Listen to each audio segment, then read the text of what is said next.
Hello friends, வாங்க இன்றைக்கி புடலங்காய் கிரேவி வந்து செய்யலாம். என்னோடய சேனலை இப்போ தான் நீங்கள் பார்க்குறீங்க அப்படின்னா சப்ஸ்கிரைப் பண்ணுங்கள் ஃப்ரெண்ட்ஸ். ஆக்சுவலாக காஃபி இருக்கிறதுனால கொஞ்சம் சவுண்டு வாய்ஸ் இதாக இருக்கும், அட்ஜஸ்ட் பண்ணிக்கோங்க. நான் கடாயில் எண்ணெய் ஊற்றிருக்கேன். பிரியாணி இலை, பட்டை, கிராம்பு, கடல் பாசி இதையெல்லாம் மிக்ஸ் பண்ணிக்கோங்க. அடுப்பு சிம்மில் வச்சுக்கோங்க. இஞ்சி ஒரு துண்டு, 2 பூண்டு போட்டு நல்லா வதக்கிக்கோங்க. இதுக்கு ஒரு பச்சை மிளகா, கொத்தமல்லி இதையும் சேர்த்து நல்லா மிக்ஸ் பண்ணிக்கோங்க ஃப்ரெண்ட்ஸ். ஒரு பல்லாரி எடுத்து கட் பண்ணிக்கோங்க. அதையும் சேர்த்து நல்லா மிக்ஸ் பண்ணிவிட்டு இதுக்கு ஒரு தக்காளி பழம் கட் பண்ணி வச்சுருக்கேன், அதையும் சேர்த்து நல்லா மிக்ஸ் பண்ணிக்கோங்க. கசகசா ஒரு ஸ்பூன் சேர்த்துக்கோங்க. அதையும் சேர்த்து நல்லா மிக்ஸ் பண்ணிக்கலாம் ஃப்ரெண்ட்ஸ். நல்லா இதிலே வந்து கொஞ்சம் வதங்கணும். வதங்குச்சு அப்படின்னா இதை எடுத்துகிட்டு போய் நம்ம அரைச்சி பேஸ்ட்டாக வச்சுக்கலாம். அதே கடாயில் வந்து நான் லைட்டாக எண்ணெய் ஊற்றி அரை பல்லாரி, அரை தக்காளி இதையெல்லாம் நல்லா மிக்ஸ் பண்ணி வச்சுருக்கேன். இந்த சைடு புடலங்காவை குக்கரில் 2 விசில் வச்சு எடுத்துட்டேன்.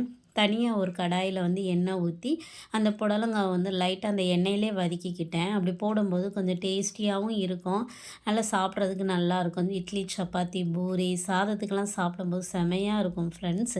ட்ரை பண்ணி பாருங்கள். இங்கிட்டு நல்லா வதங்கிருச்சு. இந்த ஸ்டேஜில் வந்து அரைச்சி எடுத்துகிட்டு வந்த பேஸ்ட்டையும் இதோடு மிக்ஸ் பண்ணிக்கோங்க.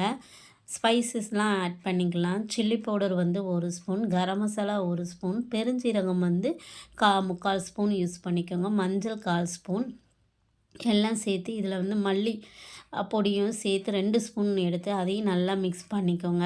இப்படி தரன்னு கொதிக்கும். இந்த ஸ்டேஜில் நம்ம வதக்கி வச்சுருந்த புடலங்காவையும் இதோடு மிக்ஸ் பண்ணிக்கலாம் ஃப்ரெண்ட்ஸ். நல்லா கிளறி விட்டுருங்க. நல்லா சூப்பராக தேவையான அளவு சால்ட்டு போட்டு லைட்டாக தண்ணி ஊற்றி ஒரு கொதி வரட்டும். இந்த ஸ்டேஜில் வந்து 1/2 ஸ்பூன் வந்து தயிர் ஆட் பண்ணிக்கோங்க. தயிர் ஆட் பண்ணி அதையும் நல்லா மிக்ஸ் பண்ணிடுங்க. அது நல்லா கொதிக்கணும். கொத்தமல்லி இருந்து லாஸ்ட்டு ஃபைனலாக வந்து இறக்கும்போது கொத்தமல்லியை வந்து தூவிட்டு இறக்கிடுங்க ஃப்ரெண்ட்ஸ். செம்மையாக டேஸ்டியாக இருக்கும். ட்ரை பண்ணி பாருங்கள், கண்டிப்பாக உங்களுக்கு பிடிக்கும். பிடிச்சிருந்துச்சு அப்படின்னா சேனலை லைக் பண்ணுங்கள், சப்ஸ்கிரைப் பண்ணுங்கள், ஃபார்வர்ட் பண்ணுங்கள், கமெண்ட் பண்ணுங்கள் ஃப்ரெண்ட்ஸு. கொத்தமல்லி தூவி இறக்கிடுங்க. டேஸ்டியான புடலங்காய் கிரேவி வந்து ரெடி ஆயிடுச்சு ஃப்ரெண்ட்ஸ். சேனல் பிடிச்சிருந்துச்சுன்னா லைக் பண்ணுங்கள் ஃப்ரெண்ட்ஸ்.